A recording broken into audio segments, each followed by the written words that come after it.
Të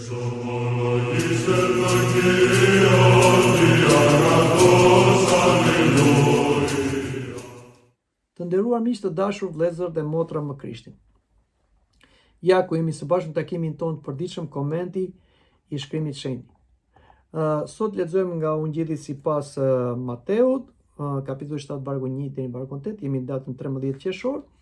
Le ta lexojmë këtë pjesë dhe ta komentojmë pastaj sipas etërve. Mos gjykoni që mos gjykoni, sepse ju do të gjykoni sipas gjykimit me cilën ju gjykoni, dhe me masën me cilën ju masni do t'ju masin të tjerët. Pse shikon lëmishtin që është në syrin e vllait tënd dhe nuk shikon tranin që është në syrin tënd? Ose si mund t'i thuash vllait tënd, dale të heq lëmishtin nga syri kur ke një tran në syrin tënd? O hipokrit, hiqe më parë trarin nga syri dhe pastaj shiko qartë për nxjerr lëmishtin nga syri i vllait tënd. Mos u jepni qenve ç'është e shenjtë dhe mos u hidhni margaretaret tuaj para derrave, që të mos i shkelin me këmbë dhe të kthehen kundër jush dhe t'ju shqyejnë. Lypni dhe do t'ju jepet, kërkoni dhe do t'gjeni, trokitni dhe do t'ju çelet, sepse kush lyp merr, kush kërkon gjen dhe do t'i çelet atij që troket. Këto janë fjalët e Krishtit që gjenden tek Ungjilli sipas Mateut, ose që quhet predikimi në mal. Etrit i kanë komentuar, por le t'i shkojmë varg për varg. Jemi në vargun e parë dhe dytë. Mos gjykoni, sepse ju do të gjykoni sipas gjykimit me cilën ju gjykoni, dhe me masën me cilën ju masin do t'ju masin të tjerët. Pra, si të kuptojmë këtë fjalë të Krishtit? Shën Johan Gojarti thekson se Krishti nuk lën gjykimin e të mirë dhe të keq si një problem në vetvete ose fenomen, po dënon frymën e dënimit, për çmimit dhe të kritikës së pamëshirshme ndaj të tjerëve. Njeriu shpesh shikon mëkatet e tjerëve dhe haron të vetat. Shën Agustini Hipos shpjegon se ai që gjykon me krenari vendos veten në vendin e gjykatësit. Vetëm Perëndia njeh plotësisht zemrën dhe qëllimet e njeriu. Prandaj ne duhet jemi të kujdesshëm në përfundime se çfarë do ndodhi me njeri. Ky varg është tek keq kuptuar ndonjëherë, sepse nuk do të thotë mos thuaj asnjë gjë si për të mirë dhe për të keqe që ndodh përpara teje, por mesazhi i këtij vargu është mos dëno njerëzit me arrogancë, i mëshirshëm me të tjerët, që dhe Zoti të mëshirojë ty, mos nxirr përfundime për motivet e tyre pa i njohur problemin ose dhe personi, thjesht duke dëgjuar një fjalë se duke parë diçka, je i vidishëm për dobësitë e tua para se të kritikosh të tjerët. Pra, jetojmë në një epokë që neve mund marrim shumë informacion për një person, rrjete sociale, foto, fjalë, ngjarje, dhe shpesh na ka fryma e gjykimit. Por duhet jemi të kujdesshëm, sepse ato janë fraksione të jetës së një personi dhe nuk duhet nxitojmë, duhet shikojmë të gjithë të tërën dhe duhet të jemi si Zoti i cili pret me durim kthimin e një personi. Zoti nuk na gjykon me njëherë, po ai pret të kthimin. Prandaj dhe ne nuk duhet të gjykojmë me njëherë, duhet të jemi të durueshëm dhe nëse jemi detyruar të gjykojmë për një situatë, duhet ta bëjmë me motive të sinqerta, të vërteta, dashamirëse, për të thënë të vërtetën dhe për të ndihmuar edhe atë që ka gabuar që ai të korrigjohet. Sepse nëse do kemi motive tjera, egoizëm, arrogancë, hakmarrje, patjetër që këto janë motive që Zoti do i marrë vesh dhe do na gjykojë me të njëjta motive, pavarësisht se njerëzit nuk i dinë motivet tona. Dhe kështu pra duhet i kuptojmë këtë fjalë që tha Krishti, që mos gjykoni që të mos gjykoni. Dhe atë me masën me cilën ju masni do t'ju masin të tjerët. Por le të vazhdojmë dhe lexojmë për vargjet më poshtë, jemi në vargun 3 deri në vargun 5. Pse shikon lëmishtin që është në syrin e vllait tënd dhe nuk shikon tranin që është në syrin tënd? Ose si mund t'i thuash vllait tënd, dale të heq lëmishtin nga syri kur ke një tran në syrin tënd? O hipokrit, hiqe më parë tranin nga syri yt dhe pastaj shiko qartë për nxjerr lëmishtin nga syri i vllait tënd. Tashmë Krishti vazhdon të na sqarojë për çështjen e gjykimit. Shën Johan Gojarti thotë se trari simbolizon mëkatet e mëdha ose pasionet të rrënjosura tek vetja jon, ndërsa lëmishtja, e keni parasysh çfarë është, gabimet më të vogla tek të tjerët. Shën Grigori i Madh vëren se shpesh njeriu zemërohet për një gabim të vogël tek tjetri, ndërsa tek vetja toleron gabimet më të mëdha, sepse i dhimbset vetja, kurse tjetrin nuk e shikon fare me frymë dashamirëse ose me dëmshuri. Si mund ta interpretojmë sot? Ne duhet kemi në fillim vetë kritikën para kritikës. Ndërgjegjësim për verbërim morale që mund të kemi neve, kështu që nuk mund të jemi të shpejt për gjykuar dhe kritikuar, dhe kritika ndaj të tjerëve duhet të jetë me dashuri dhe jo me epërsi. Krishti nuk thot mos e hiq lëmishten nga tjetri, pra mos i fol, mos e qorto për korrigjim, ose kritiko për shpëtim, por hiq më parë trarin.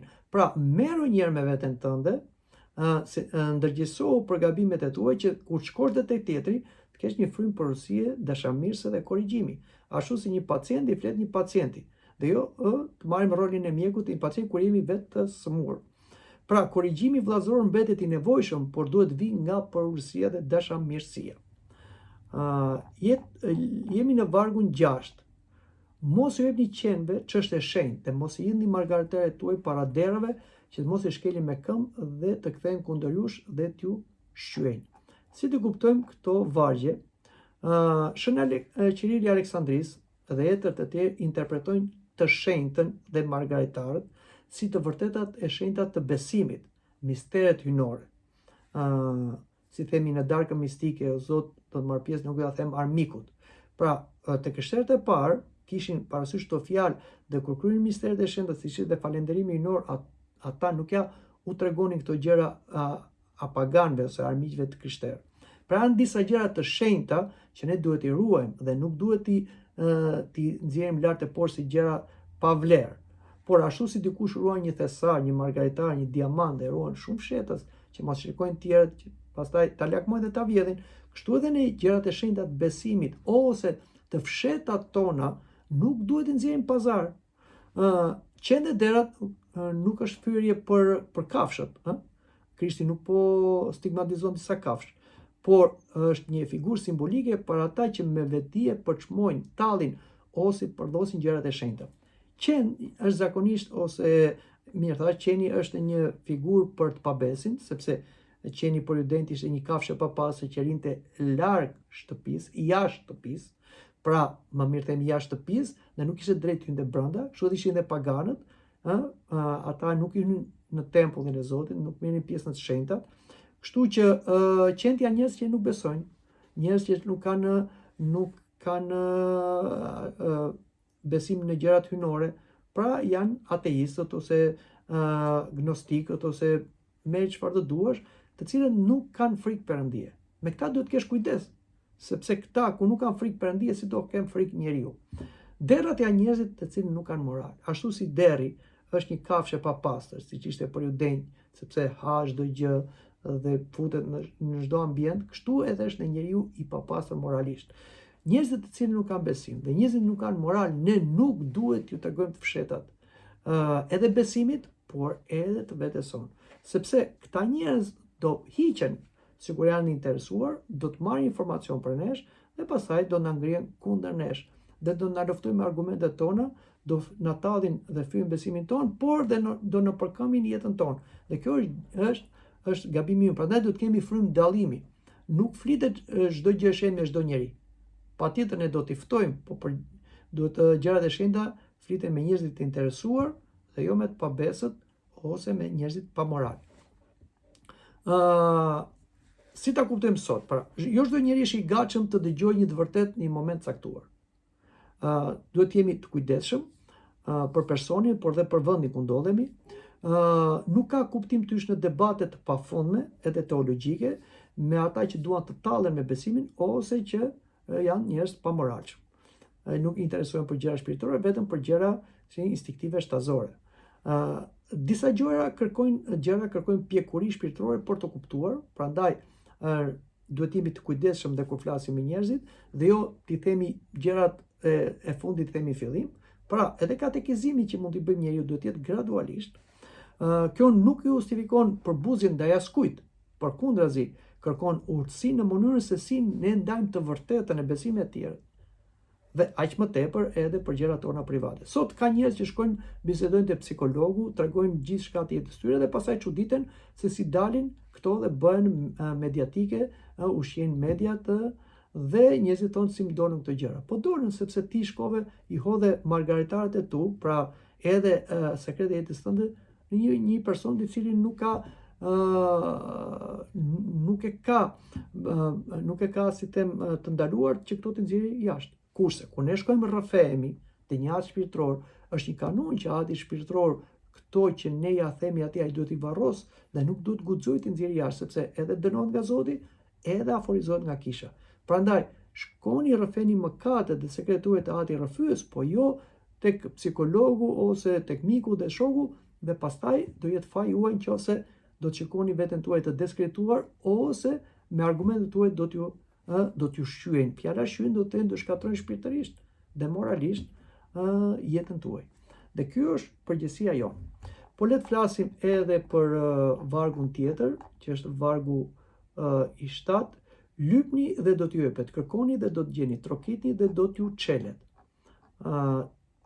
Po ashtu është dhe vargu 8 që plotson edhe të 7-in, sepse kush lyp merr, kush kërkon gjen dhe do t'i çelet atij që troket. Këto dy vargje na tregojnë për nevojën që kemi për lutje. Lypni është lutja pra. Ashtu si dikush lyp sepse është i detyruar të lypi nga vështirësitë ekonomike, nga uria, nga etje, ai nuk kërkon me arrogancë, po lyp. Siç është ai lypsi, kështu është ai lutja jonë tek Zoti. Pra ne kërkojmë te Zoti me përulësi, kërkojmë është përpjekje për ta kërkuar të vërtetën. Pra e vërteta do nuk mund të vijë kështu gratis. Trokiti është këmbgulja derisa të hyet në bashkësi me Perëndin, të hapet porta e mëshirës së Zotit. Shën Agustini i Hipos thotë se Perëndia ndonjëherë vonon përgjigjen, jo sepse nuk dëgjon, po për të zgjeruar dëshirën dhe besimin e njeriu. Pra, vërtet ne duam atë që po e kërkojmë, apo thjesht është një moment, është një interes i çastit, apo është bazike për neve. Prandaj dhe Perëndia i vonon që na tregojë neve se sa të interesuar jemi. Jo se Zoti nuk e di, por na ndërgjegjësoj neve. Dhe si të interpretojmë sot këto fjalë? Ky mësim kundërshton dorëzimin dhe pasivitetin. Pra ne nuk duhet dorëzohemi. U luta një herë dhe pastaj jo. Duhet të lutemi derisa të shikojmë rezultatin. Dhe derisa të kërkojmë derisa ta gjejmë vërtetën dhe mos i humbasim shpresën se dyert do mbeten mbyllura. Ai që troket do t'i hapet të Zoti. Pra ai Zoti do t'a hapë derën e mëshirës së tij kur dëgjon trokitjen. Por trokitja nuk do të jetë me grushta, po do të jetë me përulësi. Kështu Zoti e hap dhe na përgjigjet për lutjet dhe kërkesat tona. Prandaj të gjitha këto që tham duhet t'i përmbledhim, siç thotë dhe i përmbledh dhe Etrit, mos e vendos veten si gjykatës të tjerëve. Shiko fillimisht zemrën tënde, merru me problemet e tua shpirtërore, pastrohu, ndriçohu shenjtëro dhe pastaj bëj aftë për të gjykuar, kritikuar dhe korrigjuar tjerët. Mëso urtësinë për dalluar kur dhe si të flasësh dhe mbështetu Perëndia me lutje këmbëngulëse. Prandaj shumica e etërve thelbin e këtij fragmenti e shikojnë se si përulësia para vetes, mëshira ndaj të tjerëve, urtia në veprim dhe besimi pa lëkundur tek Perëndia. Kjo është mënyra se si dishepulli ose nxënësi i Krishtit jeton në çdo epokë atë që është edhe sot. Mund të ketë ndryshuar vitet, por situata është e njëjtë. Krishti është po ai, njerëzit janë po ata, problemet tona janë po ato. Mendoj që këtu ta mbyllim edhe bisedën për sot, por takuam në takimin e ardhshëm, deri atëherë mirupafshim.